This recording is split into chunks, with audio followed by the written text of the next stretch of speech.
Hey loves, welcome back to my channel.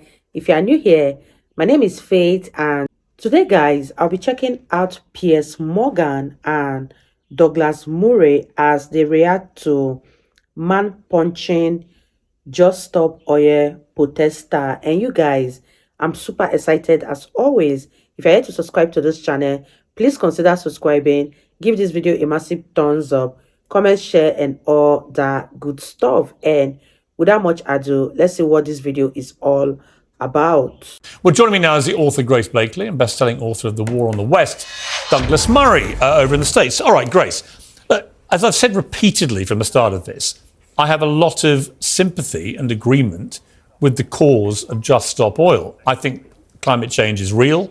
I think there are real problems facing this planet that we need to deal with, and so on.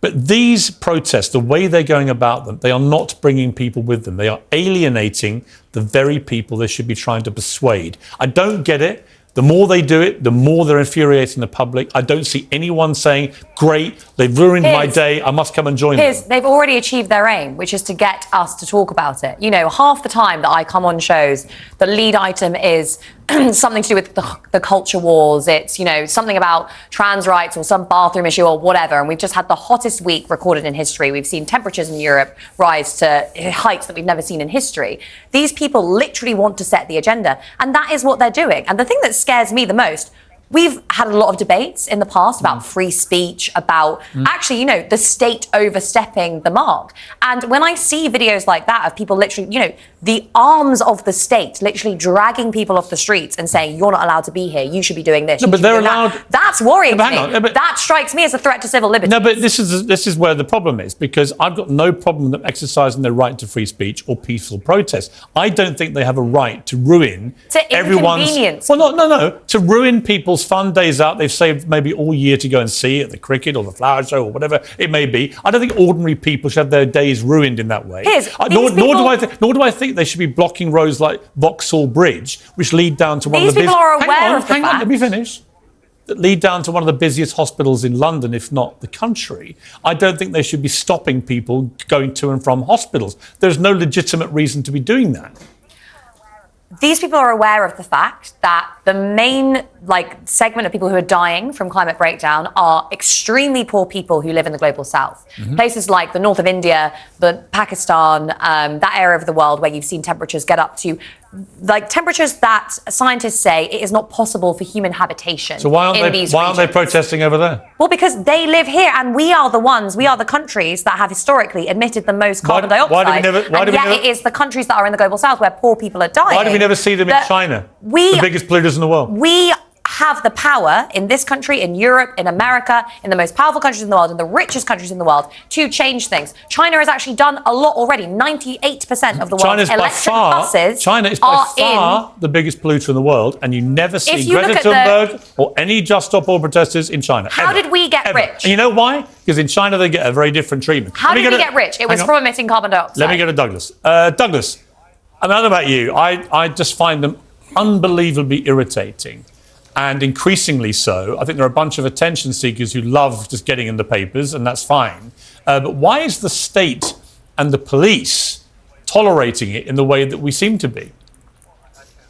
Well, I'd go slightly further than you, Piers. I mean, they are a sort of end-time apocalyptic cultist movement of a kind that Londoners and others have seen throughout history. People who go gibbering through the streets screaming about the imminence of the apocalypse. And I don't have much time for their views, and I think that their method of protest increasingly, of course, means that more and more members of the public don't have much time for their views. Freedom of speech, of course everyone defends it. Freedom of protest, everyone defends it. But you do not have a right. I have strong views on a whole range of things. I don't have the right to go and sit in the middle of the M24 and tell everyone else to go, you know, hang whilst I decide to tell them how they should go about their day or ruin their day. I'd be hauled off the motorway in a moment, and quite rightly so. The freedom to protest doesn't extend to disrupting the lives of everyday people trying to go about their business.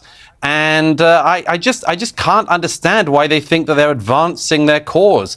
I, at any rate, think that we still haven't had one even reasonable person emerge from the Just Stop Oil and etc. movement. Every time you get one on, they're a sort of gibbering wreck. Well, also, they get very abusive very quickly and turn it all very personal, when in fact I try and explain, I don't think your methods are working, but I agree with a lot of the message. And so it's a campaign I think would get much more public support if they weren't just being so deliberately irritating to the public and obstructive to the public's ability to go about their day-to-day life. I mean, I think that incident today where you saw a guy who's in a car with his apparently his pregnant partner, and they get, I think, hit by a lorry behind them. So there's a collision, a crash. And she gets out, this pregnant lady, and is remonstrating with the thing. And this guy clearly loses his rag. Now, the violence he then commits is unacceptable, and most people would agree with that. But I can certainly understand why he's reached a point of boiling rage. And you think, well, where are the police here? This protest has been going on for God knows how long that morning. Why have the police not intervened to stop this particular incident then happening? It's because the guidance that the British police have had in recent years has consistently been to protect the protesters from the general public, rather than protecting the general public from having their lives repeatedly. Do you remember what happened when we had protests around the murder of Sarah Everard? Do you remember the police treatment of those women there? Yeah, I remember absolutely. it very well. In fact, and this continuously happens quite a lot. We have astonishingly now draconian rules about protest. And it was not that long ago, I remember, where, you know, a lot of the subjects and debates that we had been having was about, are the left snowflakes? They want to shut everyone down. They want to cancel everyone. We, you know, want to protect free speech. What happened to the free speech defenders? The right to protest is genuinely at risk in this country. No one is saying they can't protest. It is at risk in this country. No one's saying they can't protest. If I could just say, we so there are was a false objecting equivalence to them causing literally, as in today with this incident, a car. That was a false equivalence right there. Incredibly Grace, small-minded when you say, oh, you know, was... people are trying to go about their day, and there are people basically literally standing here saying,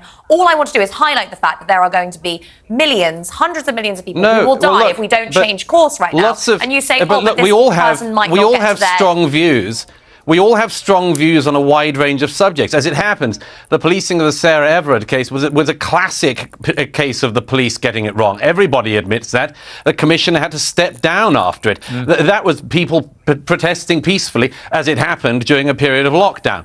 But the point is with the Just Stop Oil people is they do have a kind of protection, because it seems that the advice that the police have repeatedly given, the leader of the police forces in Britain, has been that because climate change has become such an obsession of so many people in Britain, you might lose public sympathy for the police if the police were seen to be cracking down too hard on We've got to move on to the second part of this segment. We've got to move on, but all I would say is I think it's time the police got these protesters off busy streets. Honestly, I think this just speaks to... Otherwise, what you're going to see, I'm seeing a rising number of incidents of the public taking the law into their own hands, and we're going to end up in a very bad situation, which will be a lot worse than the video we saw today. I can guarantee it. Because if someone is stopping someone getting their wife may be dying and they're racing her to hospital and they get stopped by Just Stop Oil protests, there's going to be a very unpleasant incident. Most people on the right are actually very illiberal, and this is actually going to be interesting when we move on to this next segment, because everyone says we want a small state, but when it's the state stamping its boot on someone in the street, it's Allow me to move us on to the next part of the debate. Thank you, Grace.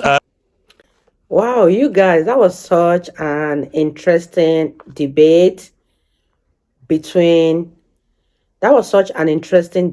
and I can see where each of them were coming from.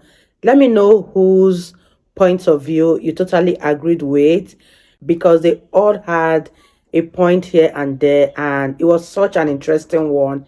And let me also know what you think about these Just Stop Oil protesters. Are you for them or you are against them? Let me know your views on all of this that has been discussed in this video, and I really had fun reacting to this particular video. If you did enjoy watching, give it a massive thumbs up, comment, share, and all that good stuff. And this is me officially signing out. I will see you guys in my next video.